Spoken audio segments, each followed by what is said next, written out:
देखिए, मैं आज आप लोगों के सामने ने कृषि मंत्री ने बोला, भी आप हमको बता दीजिए कहाँ। देखिए, ये सरकार ऐसी है, ये किसान हितैषी सरकार है, ये किसान के विरोध में सरकार नहीं है। और जब किसान के विरोध में सरकार नहीं, देखिए आपने परसों ये देखा होगा, प्रधानमंत्री का बयान आया था, मैंने भी लिखा था, भाई किसान तो इस देश की प्रगति का आधार है।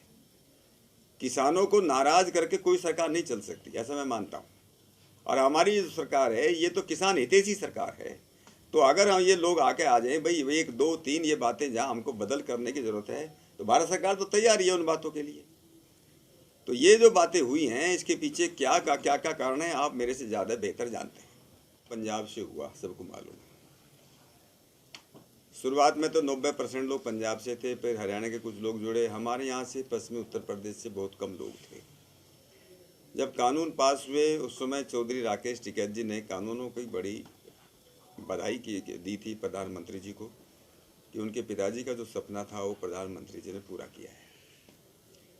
और कानूनों के बारे में देखिए, भारत सरकार ने, मतलब मुझे लगता नहीं कि भारत सरकार जिस प्रकार से आगे आई है, अपना ऑफर दिया, और किसान जितने नेता हैं उनके साथ जितने भी संगठन आए, लगभग 40 के आसपास संगठन हैं, उनसे बात करते कहा, भाई आप ये बता दीजिए कि ये इस कानून में ये कमी है, हमको ABCD ये बता दीजिए।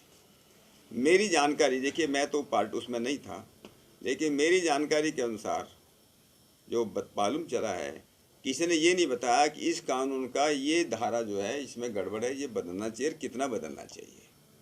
बात सिर्फ इस बात पर आ गई कि भी कानूनों को वापस लेना चाहिए। जिन कानूनों को हम बोलते थे कि किसानों की मुक्ति के कानून हैं, उनको किसानों ने, कुछ लोगों ने बोला अभी काले कानून आ गए। तो एक तो ये है कि भारत सरकार तैयार है। भारत सरकार ने ये भी ऑफर दिया था कि भाई हम 1.5 साल तक जो है इन कानूनों को नहीं लगाएंगे, स्थगित रखेंगे, लेकिन तब तक आप हमको ये बता दीजिए कि आप किस किस प्रावधान में आपको दिक्कत है। तो ये बात ज़रूर है, इसमें राजनीति ज़्यादा है, और राजनीति ज़्यादा होने के कारण कुछ हमारे जो किसान भाई हैं कई बार भ्रमित हो जाते हैं। मैं अभी कई जगह गया हूँ, आज की बात कर रहा हूँ मैं आपको।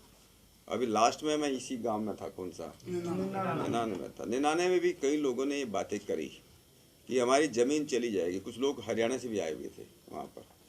तो मैंने उनको कहा, भाई मैं तो देखो किसान का बेटा हूँ, और सौभाग्य से मैं पढ़ा लिखा भी हूँ, और मैंने सारे कानून पढ़े हैं, और किसी भी कानून में ये नहीं लिखा कि किसान की ज़मीन ले ली जाएगी। करार होगा केवल फसल पे होगा, ज़मीन के बारे में नहीं होगा। ये बहुत ही स्पष्ट रूप से लिखा हुआ है। तो ये लोग जो ऐसे बोलते हैं कि ज़मीन छिन जाएगी, ज़मीन की तो कोई बात ही नहीं है। तो करार तो हम लोग गन्ने का करार करते हैं हर बार, जो शुगर मिल से, चीनी मिल से करते हैं। आज तक तो मैंने ये सवाल उनसे पूछा, भाई किसी की ज़मीन पर कब्जा हुआ क्या? तो कुछ ऐसे भ्रम जो है कुछ फैलाए गए लाग गए। मेरा विश्वास है कि जिस हिसाब से देखिए सरकार पूरी तरह से तैयार है।